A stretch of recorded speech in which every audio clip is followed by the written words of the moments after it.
আসসালামু আলাইকুম এভরিওয়ান। সকাল সকালে একটা কাজ ধরেছি, সেটা হচ্ছে আমার নিজেরই।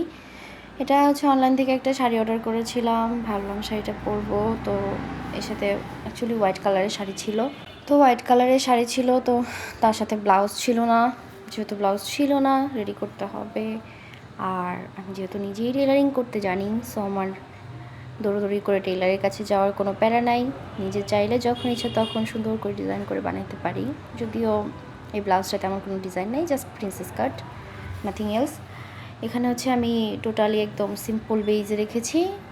সিম্পল বেইজে রেখে একটা হোয়াইট কালারের আস্ত নিয়ে নিয়েছি, যেহেতু কাপড়টা ফেব্রিকটা আমার এটা হচ্ছে হাফ সিল্কের মধ্যে হইতে পারে নাকি সিল্ক, জানি না কাপড়ের কোয়ালিটি কী, বাট মোটামুটি ভালো, বাট অনেক পাতলা, লাইক ওই জামদানি জামদানি তো বলে বোধহয়, ওগুলোর মতন কিছুটা।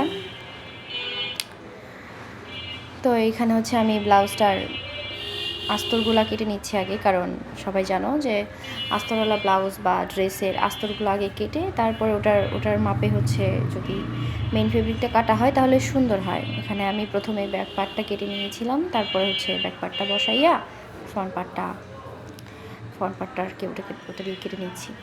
এটা কাটা হয়ে গেলে এরপরে হচ্ছে আমি এটার যে সামনের যে হুকের পার্টটা, যে আস্তরটা বসবে সেটা ঠিকঠাক করে নিয়েছিলাম, আয়রন দিয়ে ফিক্স করেছিলাম। দেন হচ্ছে আমি এই যে এখানে আস্তরগুলা বসায় বসায় নিচে যে মেইন ফেব্রিক আছে ওটা কেটে নিয়েছিলাম।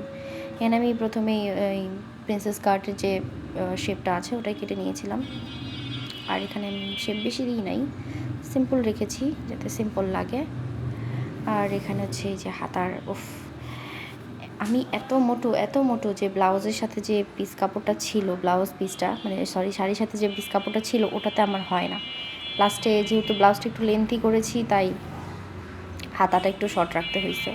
যদিও আমি শর্ট হাতে খুব কম পরি না বললেই চলে আর কি। তারপরে এটাতে হাতার লেন্থটা অনেকটাই শর্ট হয়ে গেছে, হাফ হাতা দিয়েছি, খারাপ হয় নাই, ভালোই লাগছে।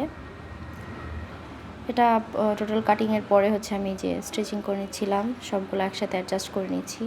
আর প্রথমে হচ্ছে আস্তরের উপরে দিয়ে আমি মেন ফেব্রিকটা দিয়ে 4 সাইড দিয়ে সেলাই দিয়ে নিয়েছি, যাতে এটা আমার পরে অ্যাডজাস্ট করতে অসুবিধা না হয়। এখানে হচ্ছে আমি প্রিন্সেস কাটের যে শেপিংটা ছিল ওটা সুন্দরভাবে অ্যাডজাস্ট করে নিচ্ছিলাম। অ্যাডজাস্ট করে নিতে নিতে ভাই ঠাস করে গেল সুতা টাকাইটা, এত মেজাজটা খারাপ লাগলো। কেমনে ভাই, সেলাই করতে গেলে এটা হবেই, এমন কোনো টেইলার এমন কোনো দর্জি বলতে পারবে না যে সে সেলাই করতে গেছে আর সুতা কাটে নাই কাজের সময়। এত মেজাজ খারাপ লাগে, মন চায় উঠে চলে যাই। যাক, না যায় তাও এটা কমপ্লিট করলাম, নাহলে আমার বোন আমাকে ছাড়বে না। ওকে আমি খালি বলি যে ঘুরতে যাবো, যাওয়া হয় না। এই করতে করতে সেলাই হয়ে গেছে। এখানে এই যে আমার ফাইনাল তো এখনো হাতা বসায়নি, এবার হচ্ছে হাতাটা সেলাই দিয়ে নিব আর তারপরে রেডি হয়ে যাবে। এখানে হাতাটা সেলাই দিচ্ছিলাম, হাতাটায় আমি সিম্পল রেখেছি সব কিছু, যেহেতু হাতাটায় জাস্ট একটা লেস লাগিয়েছি, এটা ছিল আমার কাছে, যেহেতু ছিল এই জন্য লাগাইছি, নয়তো কিনে এনে লাগাইতাম না।